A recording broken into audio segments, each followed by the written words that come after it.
Weeks after 4 people died in the violence over a court-ordered survey of Shahi Jama Masjid in Sambhal, the administration launched a campaign to tackle encroachments and part theft in areas around the Mughal-era mosque.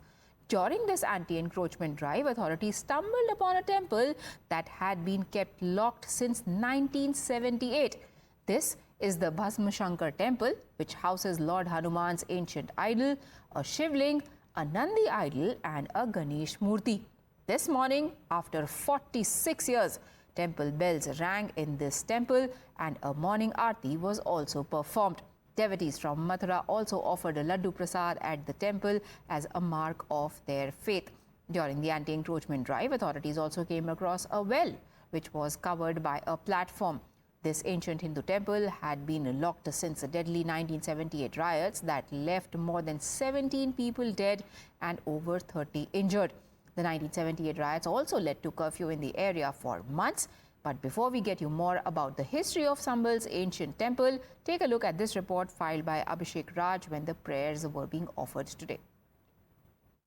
देखिए, बिल्कुल मैं आपको सिलसिलेवार ढंग से पूरी कहानी बताता हूं। दरअसल कल सुबह जब प्रशासन ने यहां पर बिजली चोरी को लेकर एक ड्राइव शुरू किया था, उस वक्त ये पीछे के रास्ते से, जो मंदिर के पीछे का रास्ता है, जो जियाउर रहमान के घर की तरफ का रास्ता है, 200 मीटर की दूरी पे मात्र यहां से जियाउर रहमान का घर है। वहां पर बिजली की जो तारें हैं, जो लोगों ने चोरी कर ली थी, बिजली चोरी कर ली थी, उसको लेकर ड्राइव चल रहा था। इसी रास्ते से प्रशासन की टीम के साथ हम लोग सामने आए। इस रास्ते से हम लोग जब सामने आए तो इस मंदिर के सामने जो जगह आप देख रहे हैं, यहाँ पे मंदिर को ढकने के लिए दीवार लगा दी गई थी। ये जो आप देख रहे हैं, जिसे अब तोड़ दिया गया है, देखिए यहाँ प्रशासन ने तोड़वा दिया है। इसको इंक्रोच करने के लिए यहाँ पर देखिए दीवार लगा दी गई थी और ये कोशिश की गई थी कि मंदिर के अस्तित्व को छिपा दिया जाए। लेकिन जो गुंबद ऊपर का दिख रहा था मंदिर का, उससे साबित हो रहा था कि यहाँ पे कोई पौराणिक स्थल है, यहाँ पर कोई सनातन स्थल है। और उसको बाद जो प्रशासन है उसने यहाँ पर इसकी जानकारी लेने की कोशिश की। जब जानकारी ली तो पता चला कि 1978 के बलवे के बाद से ये मंदिर इसी तरीके से बंद था और यहाँ पर जो कि हिंदू बस्ती हुआ करती थी, सनातन धर्म के लोग रहते थे, वो यहाँ से उस बलवे के बाद पलायन कर गए थे।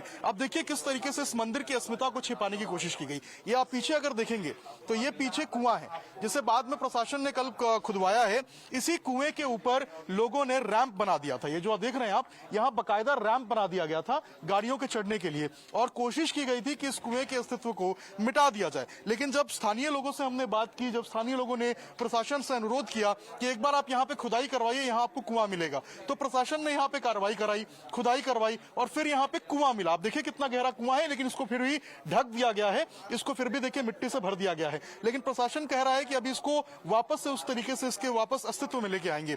सामने आप देखेंगे तो देखिए अब जो यहाँ पर जो मंदिर की स्थिति है वो आप देखकर समझ पाएंगे कि कितना पुराना ये मंदिर है। बिल्कुल उसी तरीके से जैसे पुराने जमाने में देखिए आप, जो मंदिर के अंदर जो ऊपर जो कमल के निशान होते थे, जो पत्ते होते थे, वो लगाए जाते थे। जो छोटी यहाँ पर देखिए ईंटों का इस्तेमाल किया जाता था पुराने जमाने में, उसका इस्तेमाल यहाँ पर इस मंदिर में किया गया है। लोग ये कह रहे हैं कि जैसा हरिहरी मंदिर के अंदर जो स्ट्रक्चर दिखता है, बिल्कुल सेम इसी तरीके से यहाँ भगवान शिव के मंदिर में भी आपको स्ट्रक्चर देखने को मिलेगा।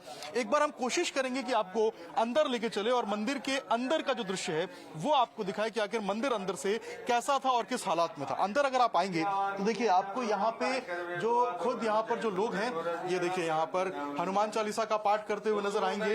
पूजा चालू है, यहाँ पर लोग आ रहे हैं, पूजा कर रहे हैं। नीचे अगर आप देखेंगे तो भगवान शिवलिंग जो शिव है खुद विराजमान है, शिवलिंग आपको नजर आएंगे। और बिल्कुल इसी तरीके से जो नंदी बाबा हैं वो सामने के मुख में आपको जो भगवान शिव की तरफ जो मुंह है वो करके नजर आएंगे। पीछे देखिए वहां पर आपको भगवान गणेश नजर आएंगे और उनके बगल में देखिए यहाँ पर भगवान जी नजर आएंगे। और सामने अगर आप देखेंगे तो यहाँ पर महाबली हनुमान जो है वो आपको नजर आएंगे। और देखिए अब इनको चोला भी पहना दिया गया है।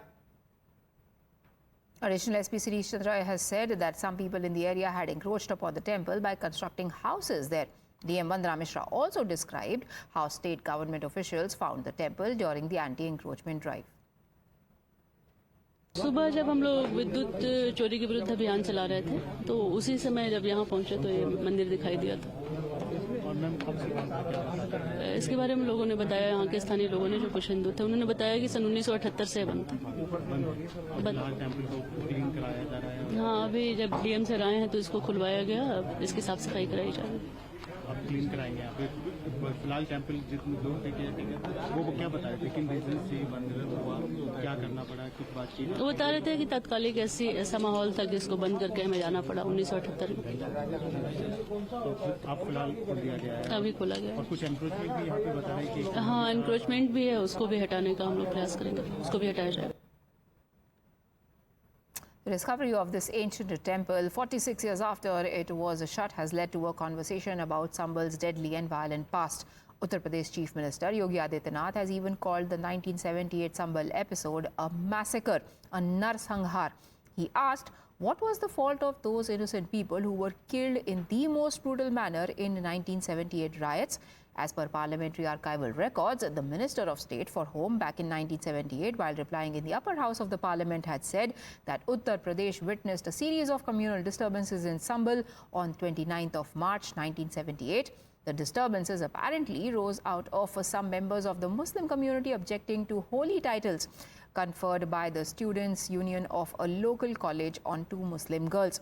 As per the then Minister, S.D. Patil, this led to violent clashes and widespread looting and arson. The police fired at 3 places to control the situation and curfew had to be imposed. In these riots, 17 people lost their lives and 33 were injured. Now, Union Minister Giriraj Singh, while commenting on this issue on social media, said that the fact that a Hindu temple was locked and shut down for over 4 decades goes on to speak volumes about the demographic change in this area. Opposition leaders from SP to the Congress are all accusing the BJP of spreading politics of hate. मैं समझ नहीं पाता गिरिराज जी किस मानसिकता से आप पीड़ित हैं। किसी अधिकारी ने, किसी ने नहीं कहा कि वो मंदिर कब्जा कर रखा था, पर आप तो नफरत भी जीते हैं, नफरत की खाते हैं और नफरत की बोलते हैं, इसलिए मंत्री बने हुए हैं। तो आप एक नॉन इशू को इशू बनाना चाहते हैं जिसे जनता स्वीकार नहीं करेगी। हनुमान जी का मंदिर, शिव जी का मंदिर बंद करके रखा गया था, एक भय का माहौल पैदा करके वहाँ से हिंदुओं को पलायन करने के लिए मजबूर किया गया था।